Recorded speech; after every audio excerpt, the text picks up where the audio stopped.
Hey guys, welcome to the first episode of Hustle Kitchen Uncensored, where we're gonna take this to a new level. Absolutely no filters, and I've got a very special guest for the first episode, a dear friend of mine who I met recently, Anthony Joseph, a real estate rock star and superstar who I met in Dubai, and I've personally learned a lot from. Anthony, thank you so much for joining me on the show. Thank you for having me.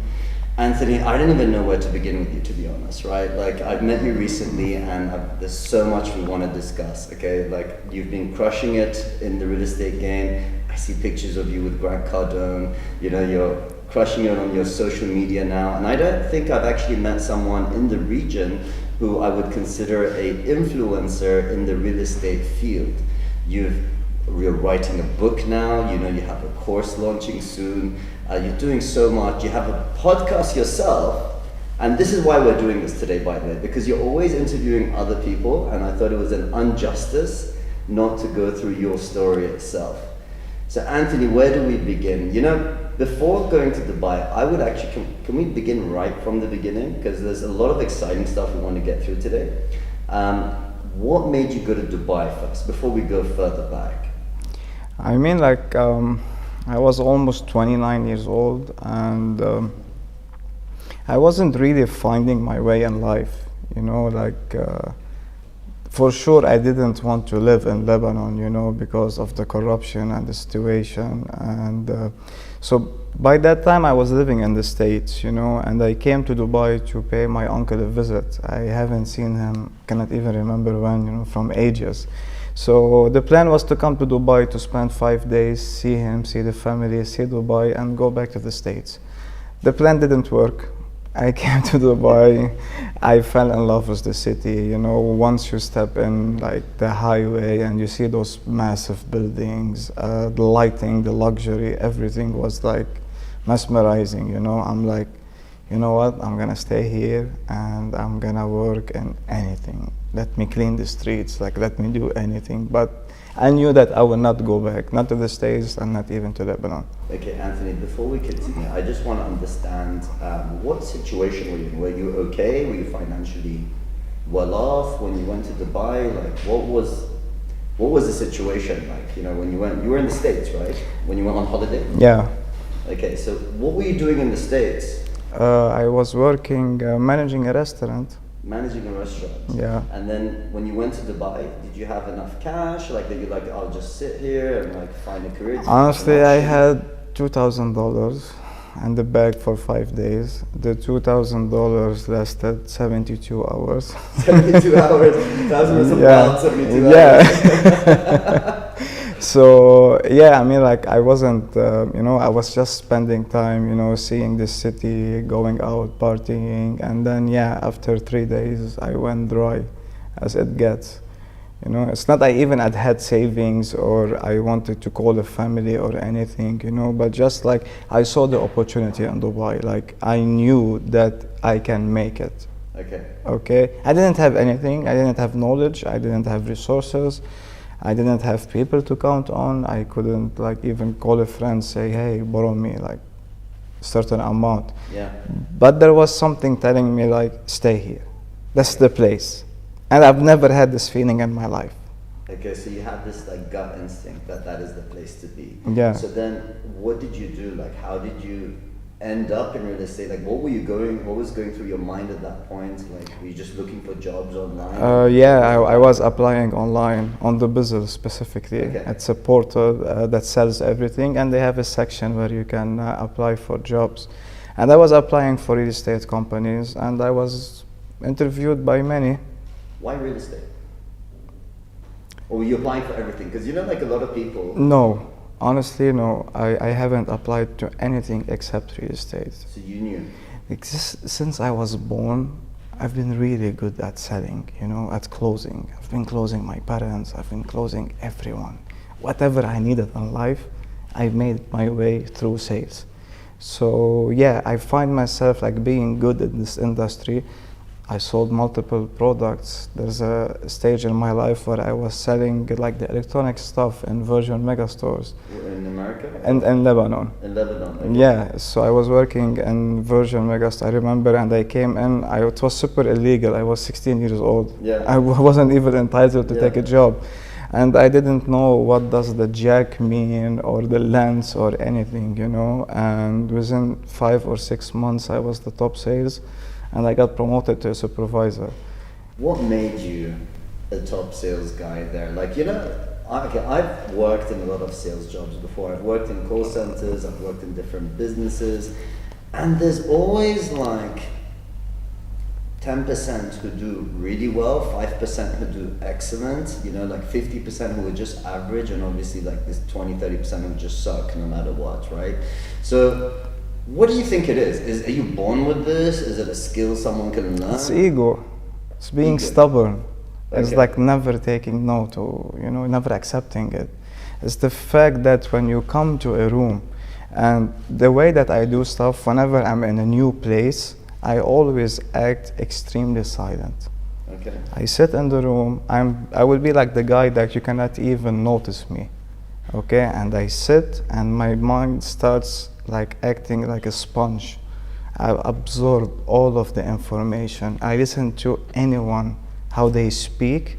I take that info, remodel it in my own character, and then I'm like, unleash me. And when I say unleash me, it means I'm gonna be number one. It's gonna be a matter of a week or a month maximum.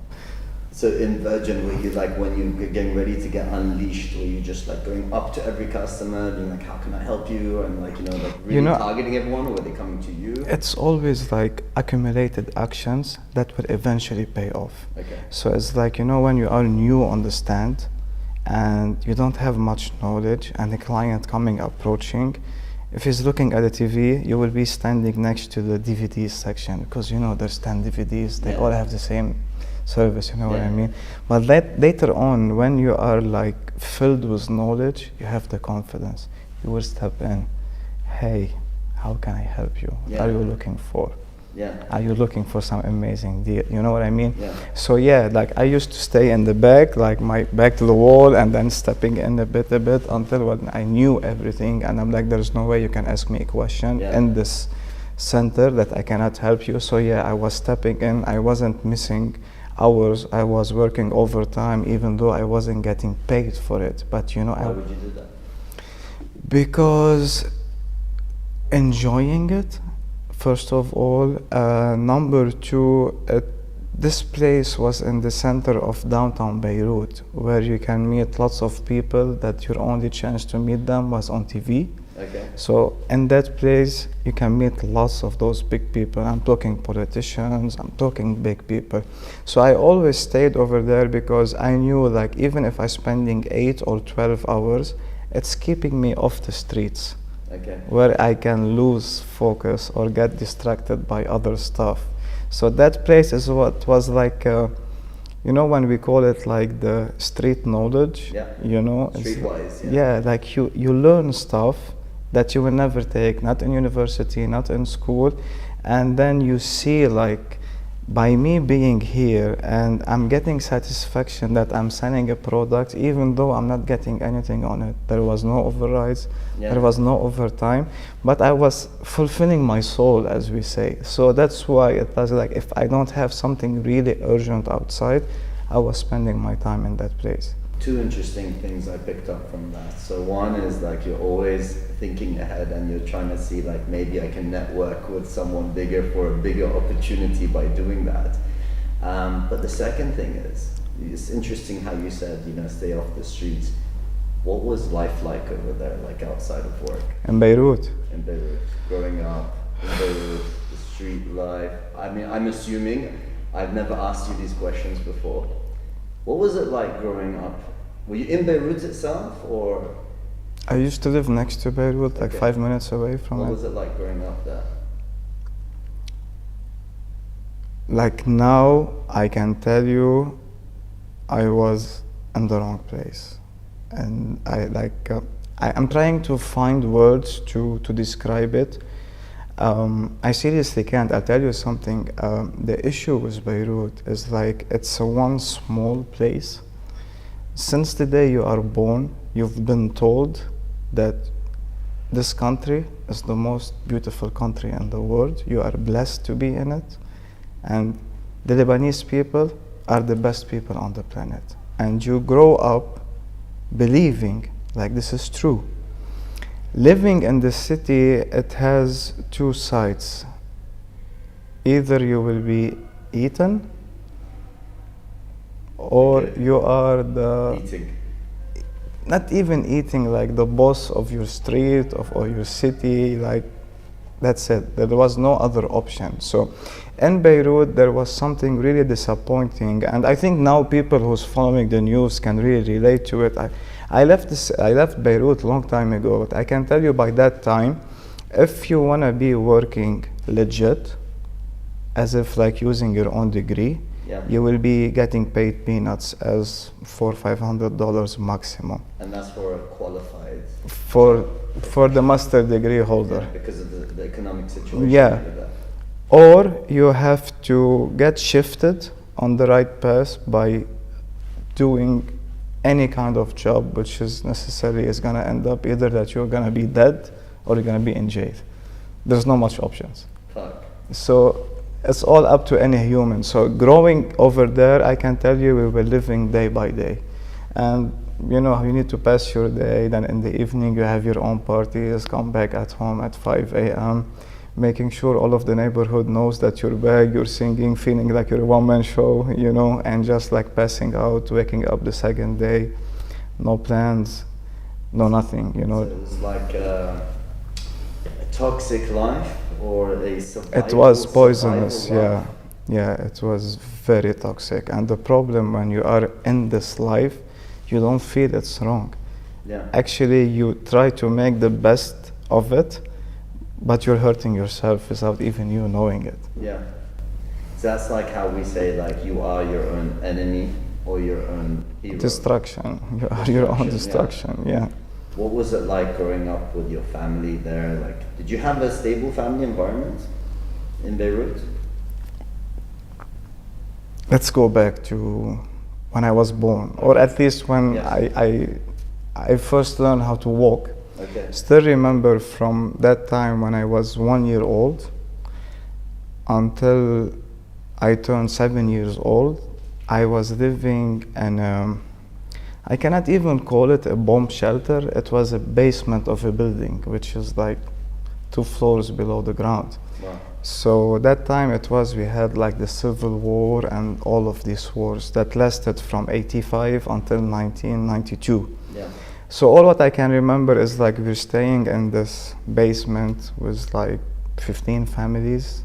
The whole building was living there, and all what I can hear is like shouting and crying, and I didn't even understand why.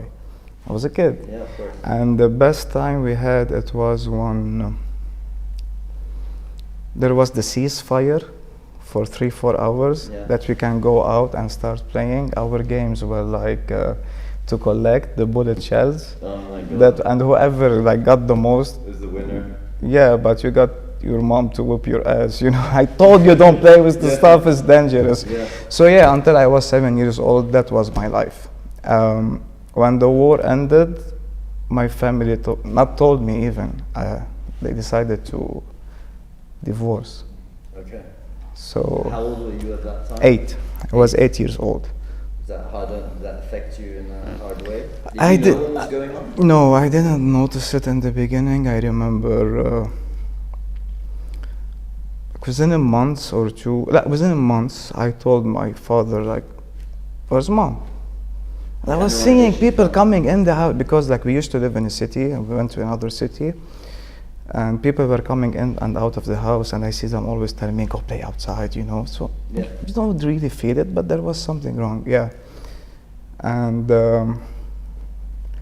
yeah, I told them where's mom, and I got to know that there was a divorce, and couldn't really have a saying in it, you know. Yeah. You just have to adapt to it. So by the age of 15, I was like totally counting on myself. You know what I mean? Yeah. Like, and the way when I was growing by that time, I wasn't the bully, but I was the guy who will kick ass of the bullies. So whenever I feel someone is being mistreated, I always used to step up. Yeah. Maybe I was trying to defend like the child in me in this way. I really don't know, but that's what I used to do. And by the age of 15, like, you know, I really like, I knew that I don't want to follow no family, no rules, no nothing. Complete rebel. Yeah, complete rebel on everyone, including myself. Okay. So, Did you have a good relationship with your father at that point? our relationship was okay, but father was not around most of the time because he was getting himself into business as well. And he was like, let's say in a month he used to fly 3 weeks. Okay. Used to be in different destinations, trying to also like make a new career. Yeah. Okay, so most of the time I wasn't with family. Yeah. I was in the streets. Yeah.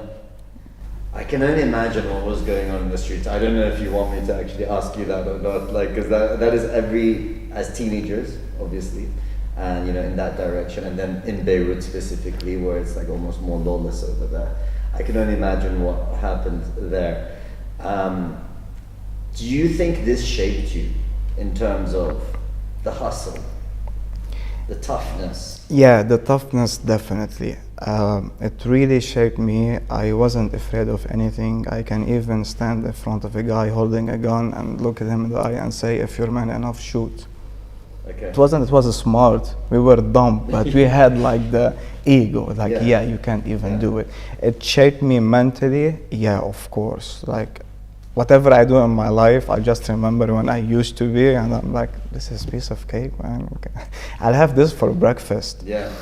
Did it affect me in a way? Yeah, I was doing lots of mistakes. I was hurting people along the way without even knowing that I'm hurting them. Okay. Like, everything was okay. There was no rules.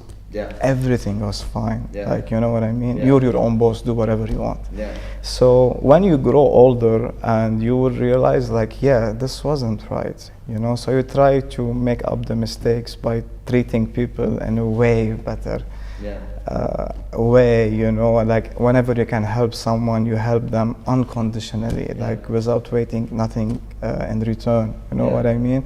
So yeah, it shaped me, but it also took me lots of time to get the wisdom to know how to balance it. I felt like, I don't know, there's like it was a very emotional moment when you were going through those days in your life. Obviously, going through a war, going through divorced parents from a young age, and then fending for yourself on the streets and going into that sort of life. What was going through your mind? Like, you know, when you look back, okay, I know it's like dog eat dog world sort of thing, but what was actually going through your mind during that period? You know, Hussein, like, I was lost. Nothing was going through my mind. I was getting million ideas, but I couldn't hold on to one because, like, my upbringing was weird. So let me give you this example. Yeah. When I was 12 years old, we were playing in a yard, you know, like the street football. When all of the boys, one guy has a ball, and we were playing in that yard, and another group, which were like 16 and 17. And they came and, you know, they bullied the young ones, they beat them, leave, it's our yard. So they were hitting all of us. So eventually, being a 12 years old kid, you're gonna cry and you're gonna go home. So when I reached home and I was telling them, like, that's what happened to me. Telling your parents? Yeah. What do you think the reaction was? You would think that they'd be scared and worried. Okay, so the reaction was like, you go back where you came from, you beat the shit out of them, or else you're not allowed to go back home. This is your father? Yeah. I was 12 years old, and they were big, and they were tall, and I was like a midget next to them, you know what I mean? The kids. Did you actually go out there? Do I have a choice? Your father was like that strict with you? Yeah, it wasn't even my father, it was my grandfather, you know, and like they were all like very manly, like they had the mentality. So I went back to that yard and I was waiting and observing, like, how can I even beat one of them? They're so big, you know, and I found a rock next to me. So I waited for them all to leave, and once there was one guy by himself, I jumped on him and hit him with the rock. And I came back home proud. It's like, I kicked his ass. Yeah. Can I come home? Well, like, of course. Were they happy? They were like, good on you, that's the right thing, you know, like this stuff. And I went and slept, you know, and then later on, the next day when I came from school, I found that boy, you know, in the bed chairs with his father in our home. And my father and my grandfather like really laughing and smiling. So it turned out that his father is coming to complain in our house, and he wants to see Anthony and he wants to beat him. Yeah. And my father and my grandfather were like, please have coffee, wait for him, you know. They want to see his reaction when they see an Anthony like that coming in the house. And that was his reaction. So his father was like, are you Anthony? I'm like, yes. So he looked at his kid and was like, let's go. You know what I mean? He just left because he thought Anthony is just like an adult or a guy. Then he's seeing Anthony, that's Anthony, okay, let's leave. You know, it's like good on you that he beat you. They deserve it. You know what I mean? So having this mentality when you're a kid, and you know, like there is no way you can go back home defeated in any way, and growing where you don't feel like there is no, you know, like the warmth that you get from your mother, it wasn't there. So you felt like you're in a very hard place, like hard, like rock, you know what I mean? Like everything was, you have to stand for yourself. Maybe you cannot show emotions. You always have to look like you're strong, even though that you might not be strong. So being upbringing this way, and I was lost. Honestly, I was lost. I didn't know what brought me happiness. Sometimes I used to go chill with friends, have fun all night, thinking that's happiness, go back to sleep, wake up the next day, I'm like, now what, now what, now what? And in my nature, I really get bored easily from everything. Yeah. Like, I don't feel like there's something that can, you know, like satisfy me to keep doing it for the next 5 or 10 or 15 years. Yeah. So I always was like wondering, looking, what shall I do? And year on year, you know, it's like, when you start, you know, like discovering, like now by the age 15, you know, the beauty of girls. Yeah. And you were like, wow, that's life, you know. You have Changes, different toys now. Changes you. Yeah. It's like, you know, you're trying to get to know them, and then you have the idea, the more of them I have, the more men I am, which was totally wrong, which led to hurt lots of people. Yeah. And so yeah, I was fully independent by the age 16. I was living on my own and my own terms. There was no law above my head. There was no respect for anyone. Yeah. You know? But were you a good guy? Or were you a bad guy, like, you know, in terms of... Listen, what I'm trying to tell you, I've always defended the weak people. Yeah. I've never stole. I've never did something that we call haram. Yeah. I wasn't good to myself. Yeah. So if I was anyone that I was hurting, which is myself. Yeah. So yeah, I was a very good guy. And until date, even if you dig back and all of my history and the date, and there's no person who can tell you like Anthony didn't help me or didn't offer his help even though we never asked for it. Yeah. Whether it was mentally or a friend to be staying next to you or financially or whatever, I'm always there. Yeah. Yeah, that's my nature. That's a really amazing Yeah. picture, by the way. And I feel like this shaped you. Like, I don't think, you know, like looking back, and I felt your emotions before, and I feel like had you not gone through that, you wouldn't be the same person today. And you know, like, I'm always the type of person that always sees the positive, you know, the glass being half full and all of that, right? So it's like, almost like your tough upbringing, the situation you were in, and, you know, the things you went through is actually what makes you Anthony today, you know, where you've got that toughness, that street smart, that hustle, that sales ability, and the fact that almost everything's easy now in comparison. 100%. So do you regret anything looking back in those days, or? My regrets, I didn't spend proper time with the people who mattered, and I wasted lots of time with people who never mattered. But by that time they mattered. Yeah. You know what I mean? My regret, if you're referring to if I can go back and do something, Yeah. maybe I would have tried to spend more time with my family from both sides, like mother and father, but life carried me in a way where I was even rebelling on my own self. So like I didn't spend time with my even cousins, or you know what I Yeah. mean, or of like siblings. So I was always like I am solo. Like I didn't even want to be an alpha leader. I wanted to be just a solo person. And if you want to be around, no problem. But I don't want to have packs around me to tell them do this and Yeah. do that. It was never my style.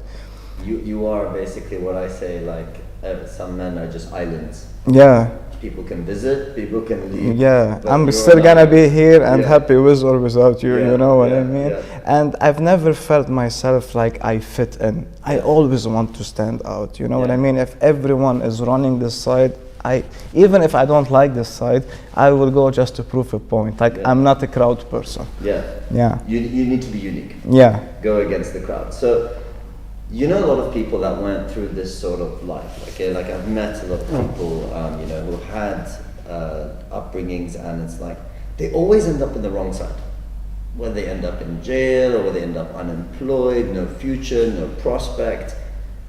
How the hell do you go from that to where you ended up? Like, you know, like take me through that journey. Because did you finish high school, by the way? I finished university. You I finished have university, I have you double love- degrees in degrees advertising as and well. marketing and minor So psychology. you did continue that, even though, like, you know, like typically most people wouldn't. They just continue their life that way. Why Yeah. was there? You still have. What was your goal at that time, in your mind? So if you go back to like when you were even 20, let's say, or 21, right?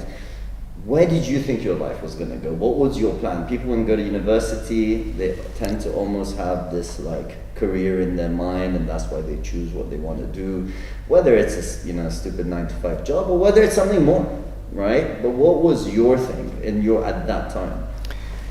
Listen, I've never knew where I was going. Okay. Okay, but I knew that I need to be in different places Yeah. so I don't get bored. Yeah. You know what I mean? Like even let's say if I have 5 groups of friends, Yeah. I will not see a group more than 2 days consecutive. I always try to shift, you know, Yeah. just to make me feel different. And I always had that feeling whenever I'm somewhere, I always used to pick a vibe that there's something wrong. Yeah. I didn't know it was called a vibe by that time, but I always felt there's something wrong, leave, Yeah. you know? So you can't stay. No, leave. Just when you feel something bad, leave. Leave. Immediately. When it's bad. Yeah, like it can be nothing. It can be me, you, and 2 guys sitting playing cards. Yeah. But I feel there's something warm on Yeah. my left, and I'm picking something bad. I always to say, actually, I have to go, and I go. Yeah. Okay. And most of the time, when I used to pick up that vibe, something wrong was happening in that same night Okay. or the morning So it saved after. you. It saved me a lot. I always had also like the sixth sense. I had it also. So sometimes, even though we were like, oh, we're a group of God knows how many, we're going camping, spending 3-4 days. Just the night before it, I felt there's something wrong. I would skip it. Yeah. And guess what? Someone fell, someone broke his arms, feet. Always there's something bad happening. So I can say maybe in a way there's something, or there's someone up the skies watching after me, giving me the signs. So I've never really like been in trouble, you know? Yeah. And even though if I was in a place where it would lead me to trouble, I always had my way out of it. So in this sense, how did I not get carried away by being in jail or being shot or being whatever? Yeah, I wasn't like that troublemaker. Yeah. That's great. So did you work in sales after that? Like until you left to the States, right? I was born working in sales. Okay. You know what I mean? Okay. Always, whenever I wanted, I used to close someone. It's Yeah. like, give me this, I'll do that. I Yeah. always was in sales. Yeah. I always knew how to, it's not play on your emotion, but make you feel like you need this item. Yeah. In that second, like your life, you need this item up to your life. The next morning, you will like, oh, that's stupid, you throw it. Yeah. I always had it in me. Yeah. So during my upbringing, as I told you, like by the age of 16, I was in Virgin mega stores. Yeah. Then after that, I met a guy who was dealing and like they used to ship clothes from Turkey to Lebanon, and I used to buy it from an area, take it to a different area, because it's not everyone can move freely in areas. Because I had the access to two, I used to make money. Yeah. Then like I've never felt like the 9 to 5 is my thing. Yeah. At all. Even when I was still in university, I opened a shop for clothes. Yeah, I used to sell During clothes. Yeah, university? during university. Okay. And I was doing like really decent, you know what I mean? I was doing money that it was enough for me to live happy in Lebanon, not needing anything. I can buy whatever I want. So coming back to the question, when I graduated, I tried to work using my degree, and whatever they were offering, I'm like, what a waste of a drive. I wish you told me that on the phone. You would Yeah. have saved me the drive. Yeah. So I stayed in Lebanon, and I was doing like a kind of entrepreneurial stuff Yeah. without even knowing that this stuff existed. Yeah. But I knew I can never work in anyone's place, Yeah. you know, or having a boss. Because like over there, the mentality, if you're the boss, you have to be mean to your people. You don't find a leader where he was like, come over here, Yeah. let me teach you, Yeah. let me guide you, make me proud. Yeah. Over there, it's like, I'm the boss, I'm gonna make sure I'm gonna screw your happiness. I'm gonna make you regret the second that you're gonna work for me, you know what I mean? Yeah. So yeah, by the age of 28, that was when friend of mine, his brother-in-law, he has chains, restaurant chains, Lebanese restaurant chains in California. So he had one in Hollywood, one in Orange County, and all the surrounding. And he was like, why don't you go over there and try the stuff? And I'm like, okay, you know, I'm almost 29. Now I'm gonna be going to a total new Yeah. country. So you went to California with your friend invited you there for the what was the place, by the way? It was called Gabby's. It's a Lebanese chain over Okay. there, like serving Lebanese food. It took me 3 days to take my decision. Okay. I was in my comfort zone. Yeah. I was in my city. Yeah. I was making good money. Big decision. I'm like, I was living super comfortably, Yeah. you know? And I'm like, throw it all to go start from zero somewhere. You might not like it, you might not adapt to it, you know what I mean? You don't have your mom to cook and clean and do all of Yeah. this stuff, it's on yourself. So, but I said, you know what, there must be something bigger in life than working all day, making money, eating in the evening, or going, having drinks, meeting friends, you know, partying Saturday night until you pass out at 7, 8 a.m. on a Sunday, Yeah. and keep doing the same thing. There must be something. So you know what, I have nothing to lose. Worst case scenario, I don't like it, I will come back. Yeah. So yeah, I left everything. I went to the States, and went to LA, Yeah. and saw the place. It wasn't as I expected to be. You thought it'd be much nicer, right? I mean, like, I know a lot of people, by the way, who move from the Middle East and they go to the West. It's like this dream life, you know, you're watching movies and you see it in Hollywood and everything. Yeah. And then you feel like you're in a foreign land, far away, like you feel lonely sometimes. You and feel very not really lonely. adapt. Yeah, you feel very lonely. But it wasn't easy for me to make friends, especially the bad ones. You know, I can always Yeah. pick them They're your up. people. Yeah, it's my people. So yeah, I got adapted eventually, but also I didn't feel like it was the most amazing decision. Why? Because in Lebanon, I was living without a vision for my future. Okay, so over there, I was living in a different zone, having the same or bit better life, but it was also without a vision. Yeah. So over there, I'm like, there must be something else in life. You know what I mean? Yeah. There must be something. So I wasn't feeling it, and yeah, as I told you, like I came here to do this visit for 5 days to Dubai. To Dubai. Yeah. Do you think you have this like? It's almost like with entrepreneurs, right? It's like an itch you can't scratch, and it's like this hunger, this vision. You don't know what it is, but until you get there, you won't know what it is. But you just know you got to keep going, you got to keep trying, you got to keep pushing, and you're just not happy with anything in the meantime. Like you're not until date, with everything I've done, I still feel like I haven't done anything. Yeah, I know. And sometimes I just like stare, you know, I was like, man, listen, there's some people, they spend their lifetime, not even their kids, in their lifetime, can do what you did 50%, and you're still not happy. Come on, that's selfish. Yeah. But the other, you know, the entrepreneur side of me is like, I came from nowhere. I'm not stopping for anything. Yeah. I literally want everything in the world. Yeah. And even if I got it, does not be the satisfaction. Listen, I'm not crazy. I've watched all of the big guys who made it, you know, and Jim Carrey stood to my mind, and he said something. I wish everyone to be extra famous and extra rich to know that's not the answer. Yeah. And until date, he hasn't seen or found the answer. That's why he's still looking. So that's what's so weird about life. Like for us and most of the people, they think when I have the money, that's it. Life is beautiful. Everything is set. I have zero worries. That's true, but there is also something else, like trying to take you different directions, telling you like, you need to do this. If you do this and accomplish it, you will be happy. Which is fine, you will be happy for a few days, and then, now what? Yeah. Seriously, like that's it. Yeah. So yeah, it's always like a battle in my mind, Yeah. like to find what's the ultimate happiness or satisfaction, and you feel it a lot through the way. But all of us, I think, we're looking for this closure for it. Like I reached it.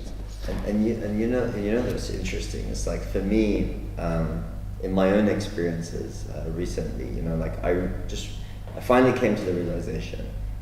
Money is not what's going to make you happy. It has nothing to do It with has it. nothing to do with it, right? Happiness. It's gonna is make you something totally comfortable.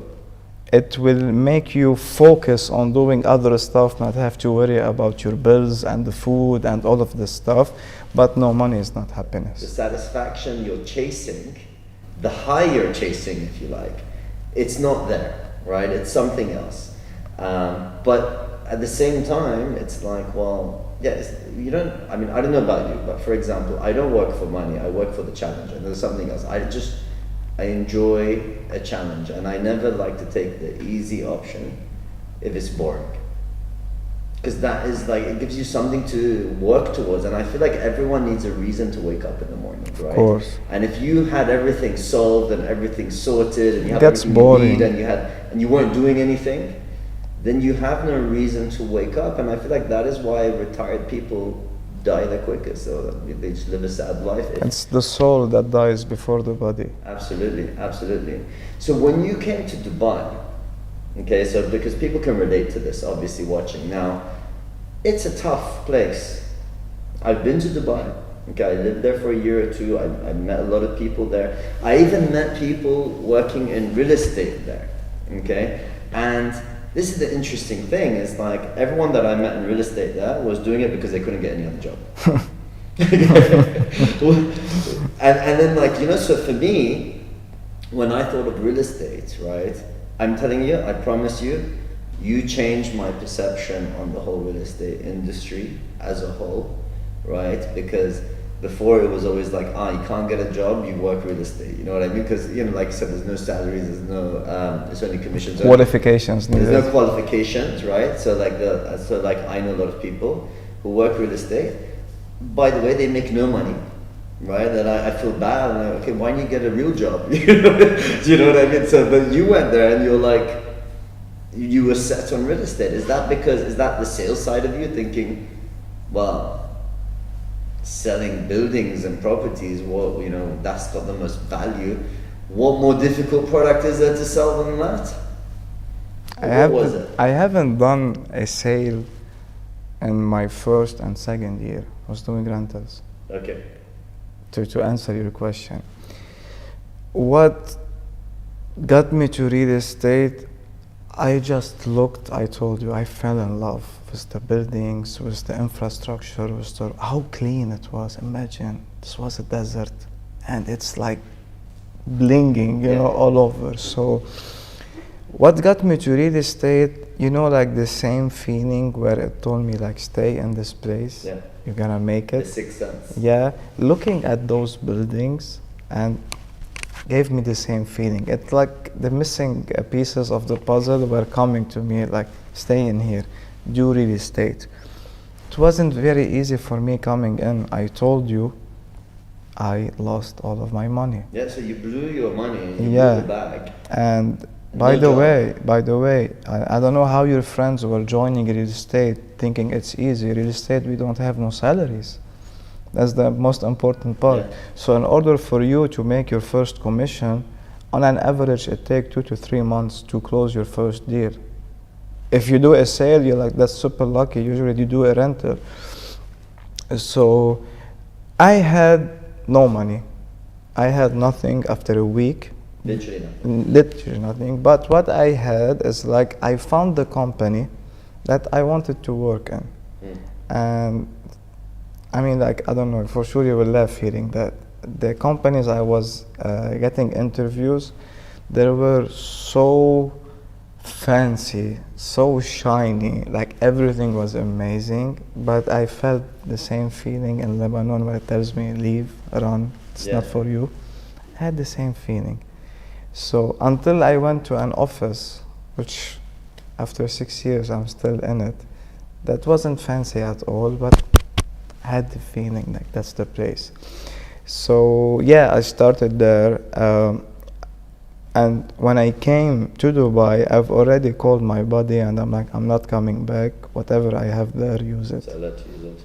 Do whatever you want, you know what I mean? And I promised myself even before flying from Lebanon, I'm like, I'm not coming to this city until I'm a millionaire. I'm never coming back. You're never leaving. I'm never coming back to Lebanon until I'm a millionaire. Okay? But you've been back to Lebanon, haven't you? It was like family emergencies. Yeah, and it was for 2 days. My question was... No, it wasn't for fun at all. It was for family emergency, that's it.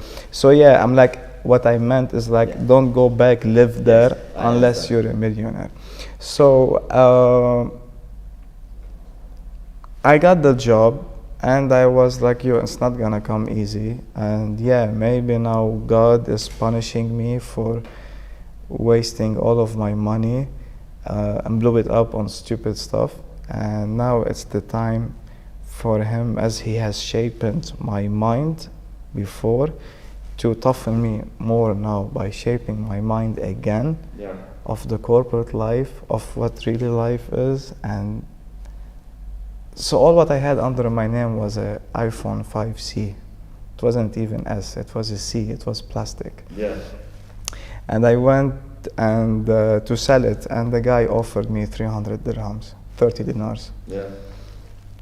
So that's all what I had under my name. That was it. That was it. So I just divided it. I'm like, I have to live off this money for 30 days. So why 30 days though?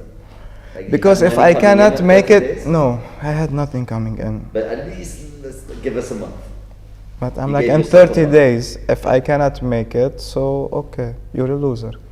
Because you got an opportunity, you're in the right place, with the right people, you must do something.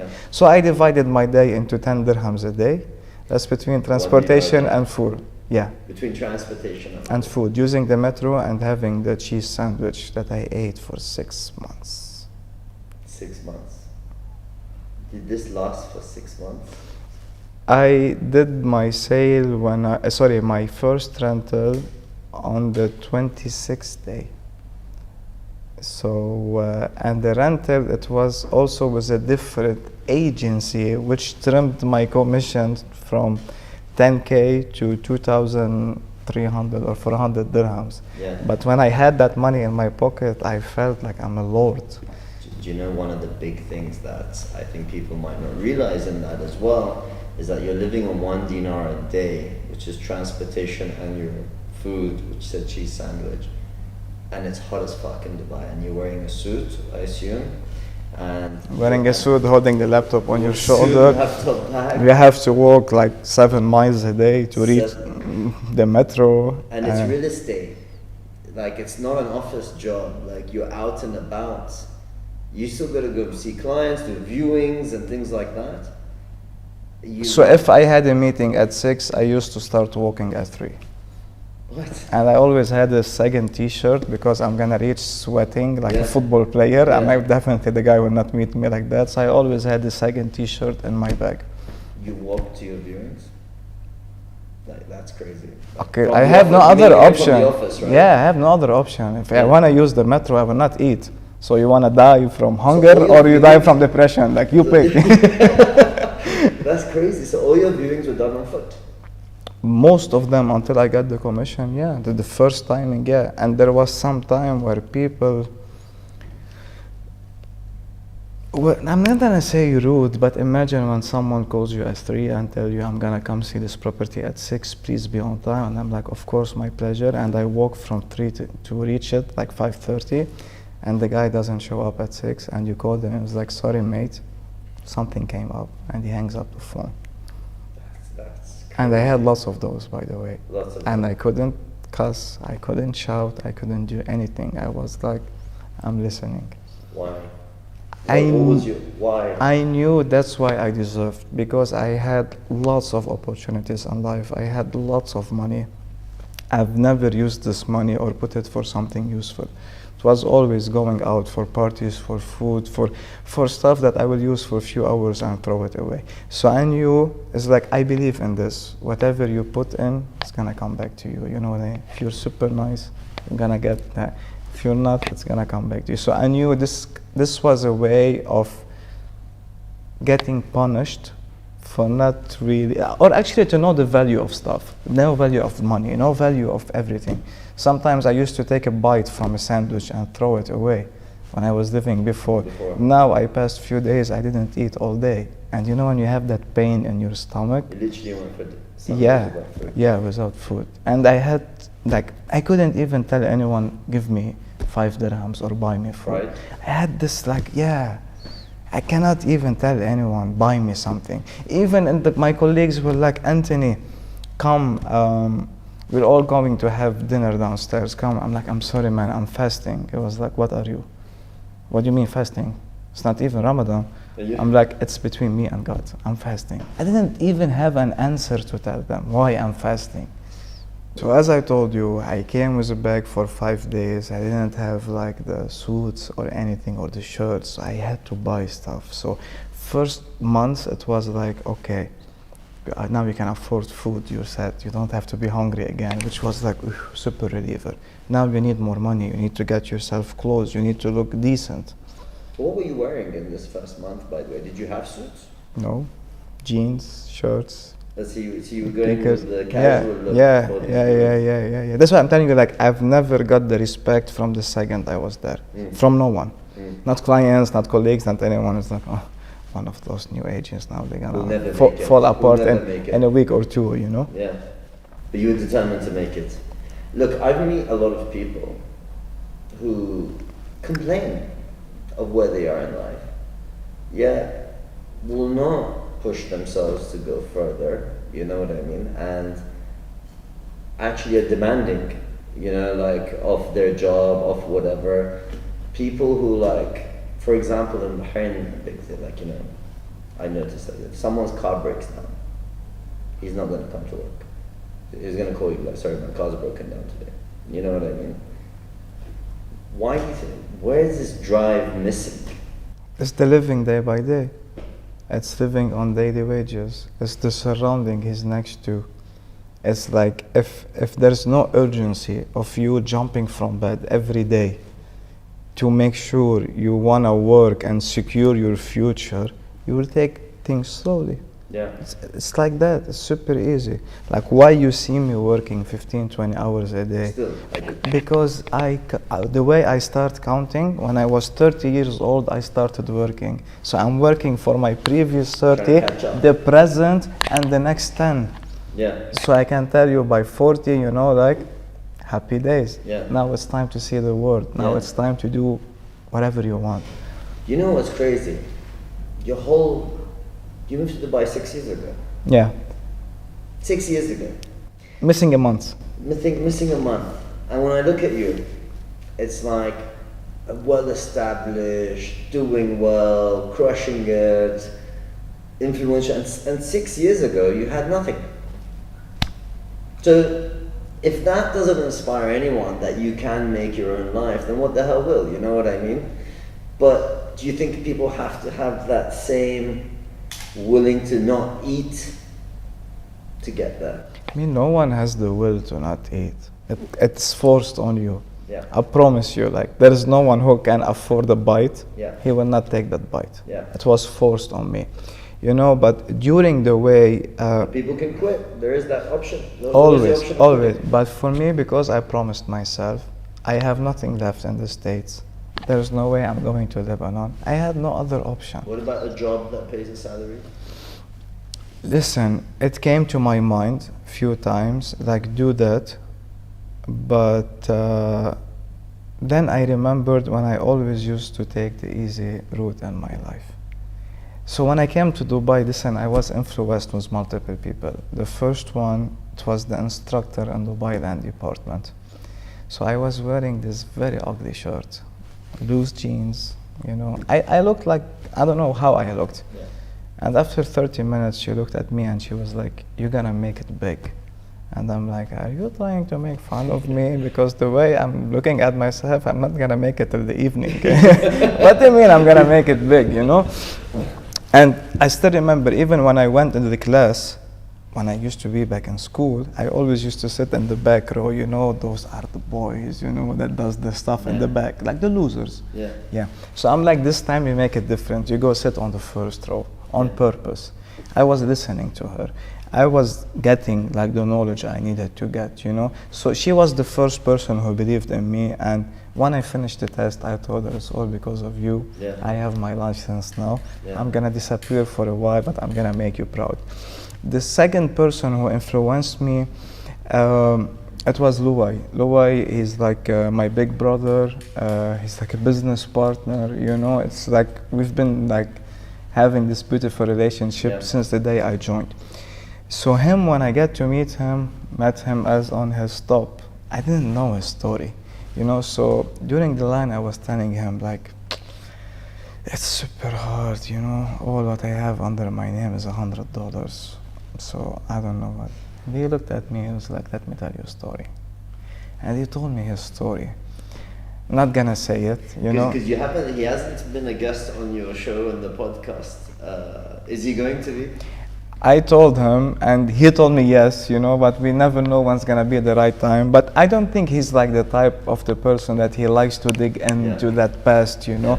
But he, like when you speak to him, he will tell it to you. And he told me his story. Let's say it in a way, he was eating, he wasn't starving, but he had it rougher than me. Okay. And I'm like, And now wow. he's made it big. I'm like, wow. You know, That inspired you. that was my second inspiration.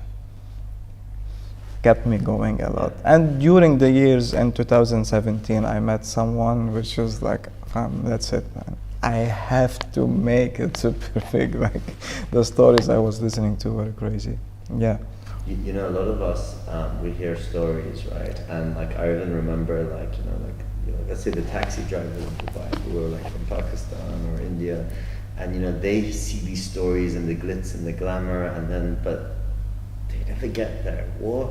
Like, you heard the stories, but you were in zero money. Where was your first big break? 5-6 months back. When after I joined, maybe after 5 or 6 months. That you got your first decent. income I got coming in? myself to be having exclusivity from one of the biggest holiday homes chain in all of Emirates, and getting there also was another way of hell. You know, it was it was a smiling hell. You know, Smiling hell. yeah. So it took me a lot. It took my heart out to get that deal, but once I got it, that elevated me. I got the respect from everyone, especially most of the people that were like, "You're crazy. We've been trying from years." They never accepted it. Don't bother your time. Go focus on something else. When I got that deal, this was the first life-changing. I can tell you, like, I got the driving license. You know. Became legit. Yeah, I Got went. car. I rented my Hyundai Accent. I had my own radio. I can listen to whatever I want. I wasn't smelling labels and the metro, so it smelled good. I can smoke while I'm driving. Yeah, so that was like off. Appreciating the small luxuries Yeah, that of people course. take for granted. Of course. I'm telling you, like, whenever I still see that cheese sandwich, I'm like, I haven't missed you yet, but one day I'm gonna eat you.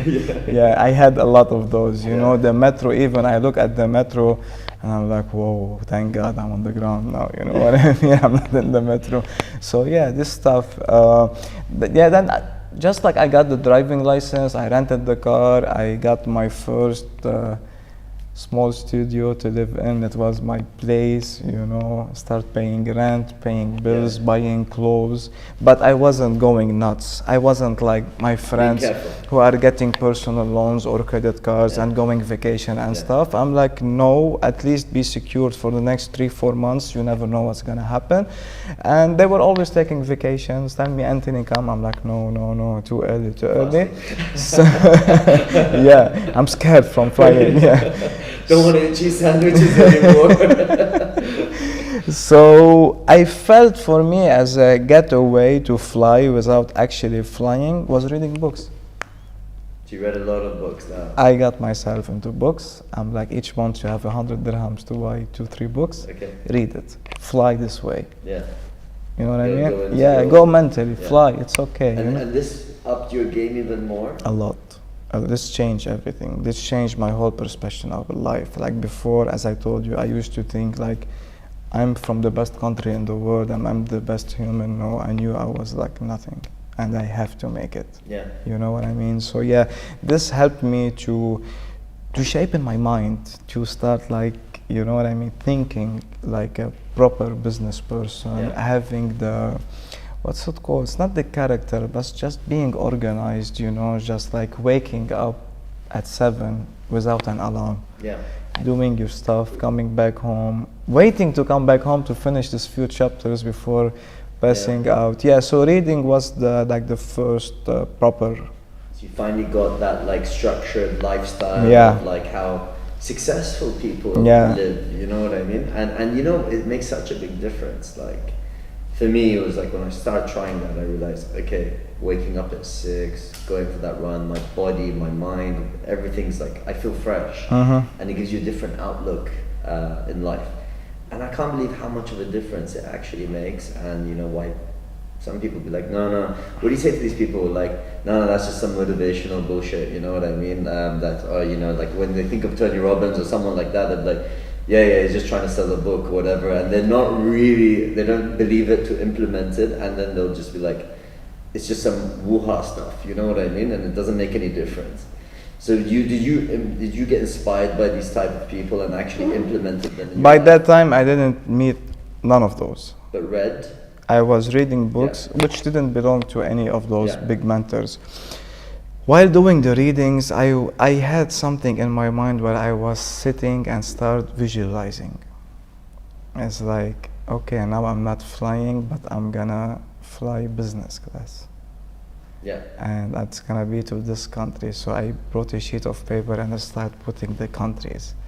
And I used to switch on YouTube and see the videos, you know, these tracks for 2 hours where you see the islands. I'm like, I wanna go here, I wanna go there, I wanna have this life.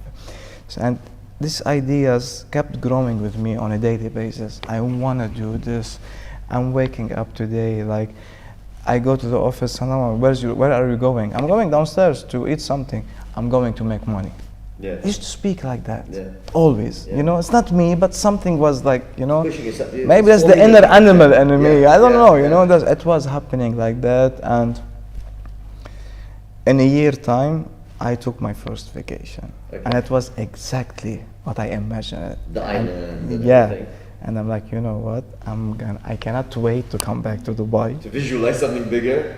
to work my ass off, to be living like that for the rest of my life. And that was the switch. I came back and I started prospecting, hustling. And during the way, I don't know how, a post for Grant Cardone popped up in my face. Yeah. And I read, but it was a quote, you know, and I'm like, I went to his profile and he was saying videos. I'm like, whoa, this guy is super aggressive. Exactly my style. Yeah. I like him. So I started like, you know, bookmarking all of these sites and videos and everything. And every time when I was at home before sleeping, listening to it, and early morning before going to work, listening to it, which got me to the right way. Is like, yeah, what's $1 million when you can make 10? Yeah. Or what's 10 when you can make $1 billion? Why save money if you're broke? Yeah, I'm like, yeah, that's it. Are you just here on planet Earth to eat, pay the bills, and sleep? So this was like the super awakening for me, and I was in this mindset. And now it's interesting because you're now launching an online academy, the Real Estate Academy. What made you want to do that? Listen, it's been, when I started making big money, like the 6 figures checks, it was April 2018. Okay. Okay, and I remember that month, I made 700,000. And In a month? In a month. And then I remember the CEO clearly came to me and was like, Tony, you know, you have to maintain this because they will say you got lucky. Like, really? I did 20 deals. Then you got lucky. How do you get lucky with 20 deals? times. I was like, it's not my business. That's what you will say. So it's all about your image. And he triggered me in a way, you know? He's trying to push you, motivate you. I'm like, okay. I kept the momentum for a year and a half, making $500,000 a month. $500,000, 550, 540. This was for a year and a half. You know what I mean? During this, after 2-3 months, people start coming to me. It's like, Tony, I'm having these issues. What shall I do? And other people, I'm having this. This client told me this. What would you have told him? So I used to pick up the phone and talk to his client and close him over the phone. And I found that there's a massive lack in how people see stuff. You know what I mean? Each one has a mentality. Okay? During this time, everyone was coming to me. It's like, when are you taking that vacation? I'm like, why? It's like, what do you mean, man? You just killed it. You can stay a year without work. I'm like, yeah, but there is still demand. People are running for work. Why would I leave it while it's hot to lose my momentum? Whenever there's like the end of the year, New Year or something, I'll leave. So during all of this period, people used to come to me and I reply to them always. I've never said no to anyone. And I did some trainings myself to multiple groups, and few people made it, which I actually knew that these people will make it because they were listening, taking notes, reminding me when I was wearing that ugly t-shirt 3-4 years back. And what really pushed me to do it, honestly speaking, it was the Corona outbreak. Okay. Because since it started, lots of people started telling me, I want to join real estate. I want to be an agent.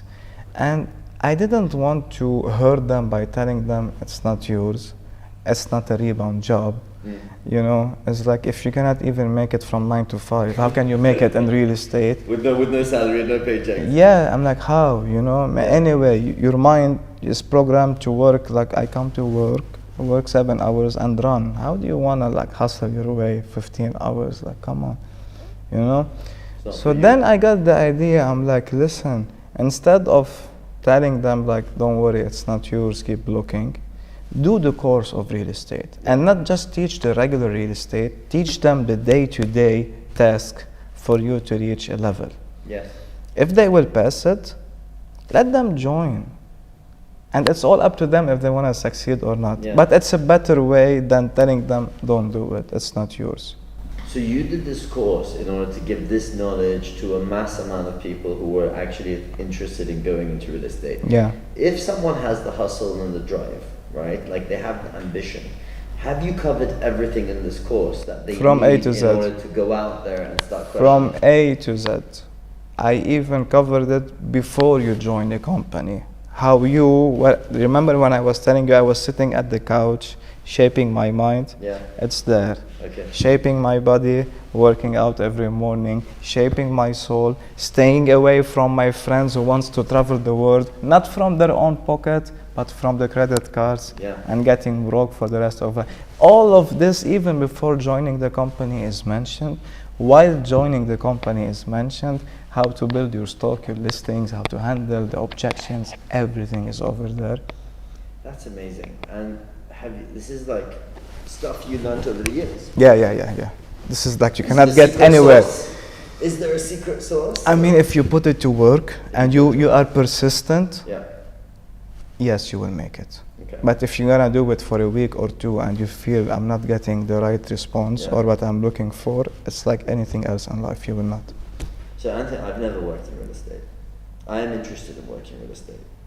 I do have access to your course as well. Haven't gone through it yet. So if I watch this course, implement exactly what you're saying, we can go out there and make it. Of course. Every knowledge I need to have is there. Of course. Everything from A to Z. You might need to ask me questions. Yeah.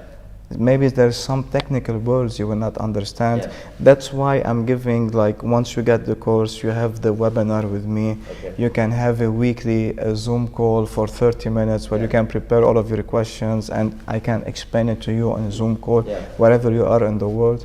Yeah. It's not like I'm giving you this course and disappear. Or it's not I'm the guru to sell you a product and make money out of you. No. Yeah. And I put the fees for it very low. And I just put the fees, I'll tell you why. Because if you give something for free, people will not give it value. No respect. But they invest in it, at least fraction from their pocket, they have to finish the Yeah. course. Okay, Anthony, what's 10 years from now from you? What is on this vision board? Before it was an island, it was, and that vacation which you took. You've done the 50,000 or 500,000 dirhams for a year and a half. What's next? I mean, I'll tell you something. I found during this period that I was so focused on shaping me, what's it called, financially. I was neglecting my health. Okay. I was neglecting having the pleasure of having someone around me, loving a person, caring for a person, because I've been living alone all of my life. And it seemed like from what you were saying, you had a fear of commitment before. It's not I had a fear, but it's like everyone I was meeting where they just want to live the standard life that I ran away from Lebanon, they were in that mindset and I developed like in years. Yeah. So I wasn't like taking with someone, okay, maybe if I have few drinks and I meet someone on a bar, we can have the conversation, end up together, and it's like pleasure meeting you and gone, but this Yeah. is not a relationship. Yeah. So it was even making me feel more lonely. So that's why I was so immersed and learning and In the becoming, work. the best version of myself. So I felt during all of this time, I was just focused on myself financially. Now I'm more open to focusing on myself mentally, health-wise, giving myself what I really need in life. So now what I'm doing, it's like I'm spending a lot of time with my loved one, and we're together. It's like I'm getting to learn how to evolve and get bigger, not as a solo, but by someone next to you, of building a kingdom together. Yeah. I will always be in real estate. That's my passion, to sell. Always? Listen, I'm not doing it for the money. If that was the reason, I would have left. Yeah. I'm doing it because I love it. It gives me satisfaction. I am helping people. I'm changing lives. I am making people millionaires, and I'm finding people their dream home. Yeah. There is no noble and better satisfaction you will take. Yeah. This feeling is so I'll always be in real estate. I started investing in properties like 4 years back. I will always keep investing. It's a passion for me to buy homes. Would you ever? So Anthony, You know, I get very inspired by your story, right? And in fact, you inspire me more than a lot of people, even bigger people and more successful people, because I can really relate to your story. And to me, you know, heroes, you know, in my eyes, come from a point of pain and misery, and they actually make it and then prove the world wrong, right? So that's why you inspire me a lot, right? And you actually almost, whenever I talk to you, by the way, I feel like the next day, I just want to come to the office, just smash out the phones and just go crazy, you know what I mean? And I love that, because I hate being like the smartest person in the room. It sort of makes you lazy or less inspired to develop, right? So where do you see your next 10 years? Like, what is the next goal? You've accomplished a lot already. What is the next step? No, as I told you that I'm the rebel myself, I don't fit in. And what I see, what people they do, they work all of their lives, reaching the age of 64 or 65, the retirement age, and they will say, okay, now we have time for ourselves. Let's fly, let's take a vacation. But you know what I see when I'm in vacation? I see old people sleeping next to each other. They cannot even open their eyes, or they're just rushing for the washrooms, you know what I mean? So I don't want to be this person. What I want to be is like, now I'm 35. Yeah. By the age of 40, I want to be so stable that I can start doing my dreams since I was a kid, accomplishing it by the age of 40. And always my dream was to see the world. Yeah. You know, they say there is 7.8 billion. Yeah. I want to travel the planet, or at least the countries where there's no wars and there's no kidnapping and killing, you know what I mean? Yeah, to make sure you come back where you are. So that's my plan. And the way what I'm working is like, even when I started making those massive commissions, I've never like took the money and went back to partying, because I've already did that and it's boring. That age is done. It's done, you know what I mean? Or just like splashing it on something stupid. I always took the money and reinvested into properties, because no matter who will come sit in front of me and tell me I have better investment or better passive income in life, better than properties, I'm like, good on you, I'm not interested. Yeah. Properties is an asset that will never die. No matter what happens in the world, people need a place to stay in. Yeah. We've seen now when the corona break hit, what happened to the oil? It became $1. Yeah. Because there was no demand. Sorry, because there was no demand. And we've seen also the stock market crashing. Yeah. We've seen all of this stuff. So for me, properties is always my goal. The more properties you have, you obtain, the better for your future. So that's what I'm focused on, to still make money in real estate, reinvest into properties, and hopefully by the time I'm 40, I have 25 or 30 of those that will give me like financial freedom to do whatever I want in life. And I want to start pursuing my dream of seeing the planet. Amazing. I have seen like maybe 25 countries so far, so I need to pass the 100, and I want to meet different culture, and I want to sit with people and listen to their stories. I can inspire, or I can get inspired as well. It's always goes like that. That's what I'm seeing myself. That's amazing. What advice would you give to a 16-year-old yourself, or even, you know, today's 16-year-old, right? What's the best advice you can give to someone at that age? Whatever your mom and dad told you, unlearn it. Unlearn. Unlearn it. Depending on who the parent is. Whoever they are. Because the problem in our society, what I'm seeing, Hussein, is like our parents got to learn from their parents. Their parents used to live in the World War I, World War II, you know, when the planet was in a misery. So what they used to teach them, get yourself a decent education, that meet a decent girl, even though that you don't love her, we will arrange the marriage for you. You will have a decent life, and that's happiness. Yeah. So the person will be growing up, learning in school, and then getting to university, graduating, getting any stable job, meeting any girl without having like proper love together. And when they will grow the family and start having kids, that's where the expenses will come. Yeah. And then coming with the expenses for the guy or the man not feeling like he's not money enough, he will go borrow money from friends, from banks, and that's where the down part will start. You know what I mean? And once he will not be able to provide this family, he will start having issues with his wife, and it's gonna be growing bigger and bigger until he reaches a divorce. Divorce is a stage in your life. Maybe sometimes there's no way back from it, and sometimes it will shape in you, but not go to its way. You know what I mean? What I advise the young kids, there's multiple ways of making money. Tell your parents, thank you, you growed me till the school stage for university.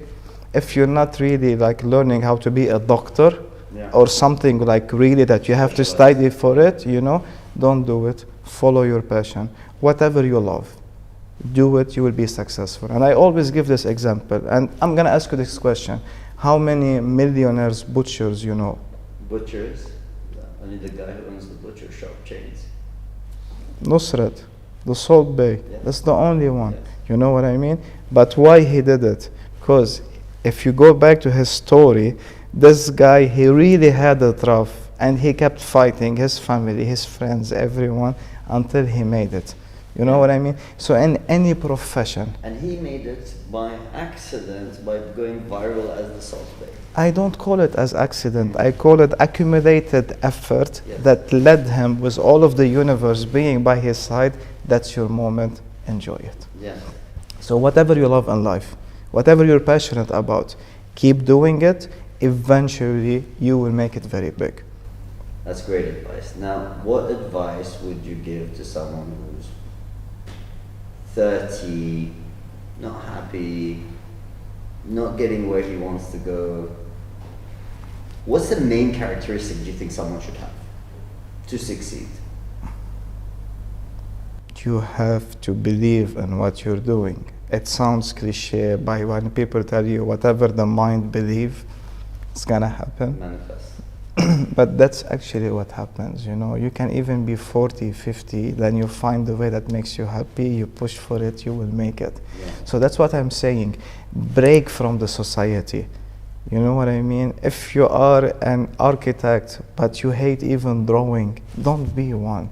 You know, like maybe there was a situation where your family forced you to do something, but you're still young and you've seen it now, like you can do whatever you want. So why you want to follow them? Why you want to follow, you know what I mean? Do what you love. Like for me, honestly speaking, and I promise you, I cannot possibly care less about anyone's opinion, because when I had nothing, no one gave me a hand and told me, come, I'm gonna give you a hand and be someone. You know, I made it my way. I didn't need anyone. I made it. And I always remember myself that. And I'm very grateful for everything I went through my life that shaped me and put me in the situation where I had to be hungry. I had to be heartbroken, empty stomach, empty pocket. Those are the life's best teachers, that they will really show you what you are made of. Yeah, absolutely. Anthony, thank you so much for being on this podcast today. Thank you for having me. Really inspirational. Whoever's watching, follow you on Instagram. It'll be written down there. But no, we'll look forward to the course. It should be online soon, and I think anyone who actually wants to make it in the game, specifically that you've done it in the region, in Dubai, where the glitz and glamour is, where all the big buildings are, and I'm sure the same rules apply worldwide. But definitely check out the course. Thank you so much for your time today. Thank you for having me. Have a lovely night.